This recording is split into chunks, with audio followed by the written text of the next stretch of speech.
बड़ी आंखें, बड़ी बड़ी मूंछ, जंगल उसका ठिकाना और उसका काम था चंदन की लकड़ियां काट के बेचना, हाथी के दांत बेचना, साथ ही साथ दूसरे जानवरों की खाल और हड्डियों को बेच देना। सही समझा आपने। आज हम बात कर रहे हैं वीरप्पन की। वीरप्पन के जन्म के बारे में जानेंगे, उसके कारनामों के बारे में जानेंगे, साथ ही उसके अंत के बारे में जानेंगे। इससे पहले आप लोग अगर चैनल पर नए हैं या वीडियो को पहली बार देख रहे हैं तो चैनल को सब्सक्राइब करना बिल्कुल भी ना भूलें। दोस्तों, 18 जनवरी 1952, जगह तमिलनाडु, गोपीनाथम नामक ग्राम में एक चरवाहा परिवार के घर में वीरप्पन का जन्म होता है।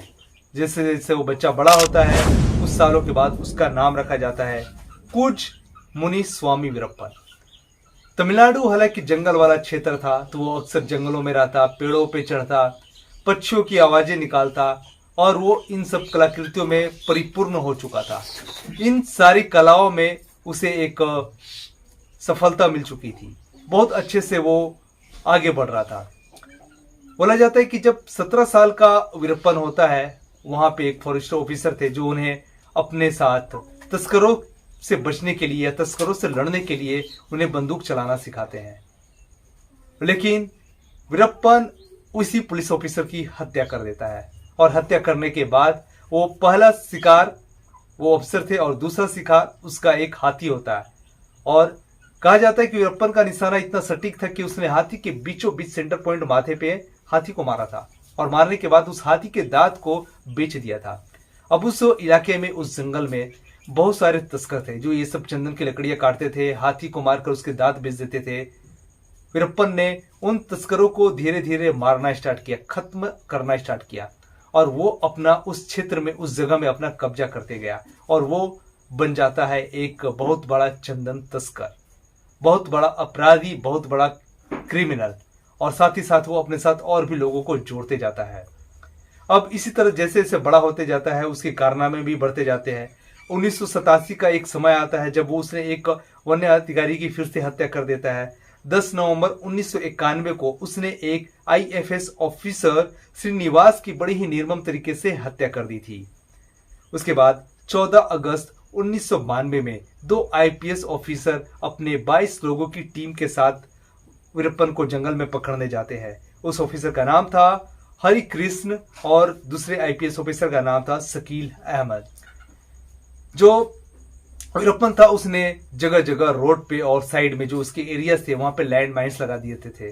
जब ये 2 ऑफिसर अपने दल बल के साथ उसे जंगल में पकड़ने जाते हैं तो उनकी गाड़ी लैंड माइन्स के नीचे आ जाती है और तकरीबन वो गाड़ी हवा में उछड़ जाती है और गाड़ी के चिथड़े के साथ साथ वहां पे 22 पुलिस वाले जो उस गाड़ी में तैनात थे उन सभी की लाशें छत विछत हो जाती है।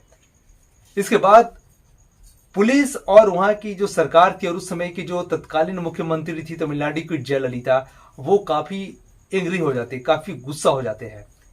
क्योंकि जब वो वीरप्पन को कई बार पकड़ने पुलिस जाते थे तो वो तमिलनाडु से कर्नाटक चला जाता था और जब कर्नाटक की पुलिस उसे पकड़ने जाती थी तो वो फिर कर्नाटक से केरल में चला जाता था। इन तीनों स्टेट, इन तीनों राज्य की जो जंगल की सीमा थी आपस में सटे हुए थे और आपस में उन स्टेट पुलिस में भी झगड़े हो जाते थे। कई बार बहस हो जाती थी कि आप हमारे एरिया में नहीं आ सकते, आप हमारे एरिया में नहीं आ सकते हैं।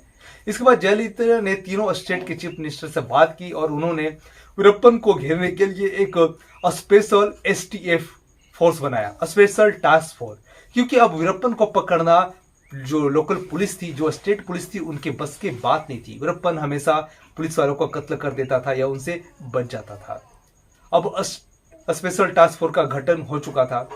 अब वीरप्पन को हमेशा जो ये स्पेशल टास्क फोर्स थे वो लोग पकड़ने जाते थे, लेकिन हमेशा वो उन अफसरों को, उन फोर्सेस को चकमा देके भाग जाता है। कहा जाता है कि जब एक बार इस स्पेशल टास्क फोर्स ने वीरप्पन के एक इलाके पे पैनी नजर रखी और उस पर जब अटैक कर दिया तो उस समय उसके कुछ जवान मारे गए। क्योंकि स्पेशल टास्क फोर्स के पास AK-47 जैसे बहुत सारे आधुनिक हथियार थे और उस समय वीरप्पन के पास सिंगल शॉट वाले जो बंदूक होते थे वो थे।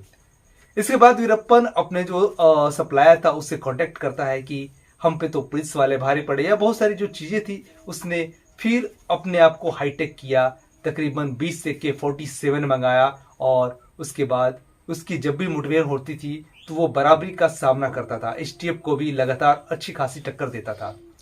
अब इस तरह होते होते तकरीबन सरकार को भी वीरप्पन को पकड़ने में बहुत सारे पैसे खर्च हो रहे थे। तकरीबन सरकार ने भी 100 करोड़ रुपए वीरप्पन को पकड़ने में खर्च कर दिए थे अभी तक, लेकिन कोई भी नतीजा नहीं मिला था।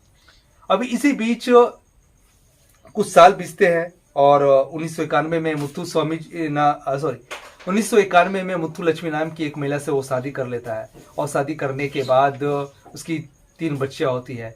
और कहा यह भी जाता है कि एक बार जब पुलिस उसका पीछा करते करते जंगल में पहुंच जाती है तो उसकी जो पूरे गिरोह के लोग थे उसके साथ उसकी वाइफ भी थी और वाइफ के साथ एक 3 महीने की बच्ची भी थी। लेकिन वीरप्पन जानता था कि बच्चों की जो साउंड होती है वो काफी गूंजती है, एक हम एडल्ट के कंपैरिजन में वो बहुत लाउड होता है या फिर बहुत दूर तक उसकी आवाज जाती है। और जंगल का जब बात है तो जंगल में इको काफी होता है, तो साउंड और भी ज्यादा गूंजेगी और तकरीबन 2-3 किलोमीटर तक चली जाएगी। तो उसने अपने 3 महीने के बच्ची का गला घोट के उसी समय मार देता है ताकि जो स्पेशल टास्क फोर्स है लोग हैं उसकी लोकेशन को ट्रेस नहीं कर पाए। वो अपनी बच्ची की बड़ी निर्मम तरीका से गला घोट के हत्या कर देती है। उसे 1% भी इस बात का अफसोस नहीं होता था। वो अपनी सेफ्टी को सबसे पहले रखता था, उसके बाद ही कुछ उसके लिए था। अब इतना करते करते सन 2000 आ जाता है और सन 2000 में वहां पे एक बड़े ही फिल्म निर्माता थे बहुत बड़े, जिनका नाम था राजकुमार। उसी जंगल के आसपास उनका एक उन्होंने घर बनाया था, वहां पे वो गृह पूजा के लिए जाते हैं, लेकिन वीरप्पन उन्हें वहां से ही उठा लेता है, किडनैप कर लेता है और तकरीबन 100 दिनों तक अपने साथ रखते हैं। यहाँ अब इस बात जैसे ही लोगों को पता चलती है कि राजकुमार को उठा लिया गया है वीरप्पन के माध्यम से, वीरप्पन ने उठा लिया है, तो लोगों में काफी गुस्सा फैल जाता है क्योंकि राजकुमार एक जाने माने चेहरा थे और काफी प्रसिद्ध थे। लोगों में काफी गुस्सा हो जाता है और पब्लिक सवाल पूछती है, विपक्ष वाले भी बोलते हैं कि एसटीएफ को बनाए 20 साल हो, मतलब 8 साल हो चुके थे और आपने कुछ भी अभी तक हासिल नहीं किया है। हालांकि सरकार को राजकुमार को छुड़ाने के लिए तकरीबन 50 करोड़ रुपए वीरप्पन को देने पड़ते हैं और साथ ही साथ उसके कुछ साथियों को भी और रिहा करना पड़ता है। अब इसी तरह से समय बीतते बीतते सन 2000 के बाद कुछ और समय बीतता है तो वीरप्पन और एक कृषि मंत्री जो तमिलनाडु के कृषि मंत्री थे उसे उठा लेते हैं। लेकिन इस बार फिर से नेगोशिएट करता है वीरप्पन पुलिस के साथ, सरकार के साथ, लेकिन पुलिस उसके साथ नेगोशिएशन नहीं करती है, कोई बात नहीं मानती है और उसके इलाके में छापा मार देती है उससे पकड़ने के लिए। मुठभेड़ भी होती है। इसे गुस्सा है वीरप्पन ने उस कृषि मंत्री को मौत के घाट उतार देता है और उतार के उसे नदी किनारे फेंक देता है, जहाँ पे उस कृषि मंत्री की लाश बाद में हासिल की जाती है। अब ये सारी घटनाएं देख के लोगों, पब्लिक और सरकार का भी गुस्सा और भी फूट रहा था। और जो वीरप्पन था, पहली बार वीरप्पन इस बहुत जैसे दाऊद इतना बड़े अपराधी या क्रिमिनल से, उसके बाद शायद वीरप्पन ही था जिसपे तकरीबन 5 करोड़ रुपए का इनामी राशि रखा गया था।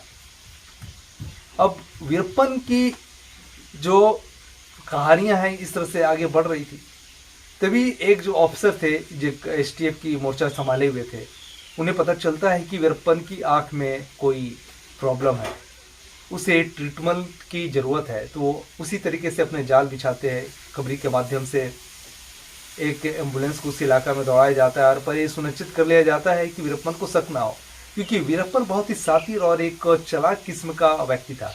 तो इस इलाके में एम्बुलेंस को घुमाया जाता है, उस कई दिनों तक लोगों की सेवा के लिए जाता है। तो वीरप्पन को भी यकीन हो जाता है कि एम्बुलेंस है सरकार के माध्यम से लोगों की सहायता के लिए दी गई है।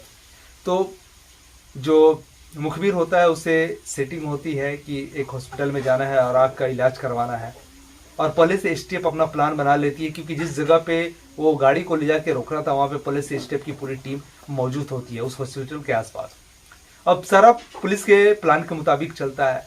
जो वीरप्पन था अपने 4 साथियों के साथ तो एम्बुलेंस में बैठता है और उस जगह पे जाता है, लेकिन जो एम्बुलेंस का जो कंपाउंडर था और जो ड्राइवर था वो एसटीएफ के ही जवान थे। एम्बुलेंस में वो लोग बैठते हैं और जाते हैं और जहाँ पे एम्बुलेंस को पहुंचना था एम्बुलेंस जाके वहाँ पे रुकती है और जो कंपाउंडर था और जो ड्राइवर था वो एम्बुलेंस को अचानक ब्रेक मारते हैं जोरों से और कूद के वहाँ से भाग जाते हैं। जिससे ये प्लान में पहले से सेट था।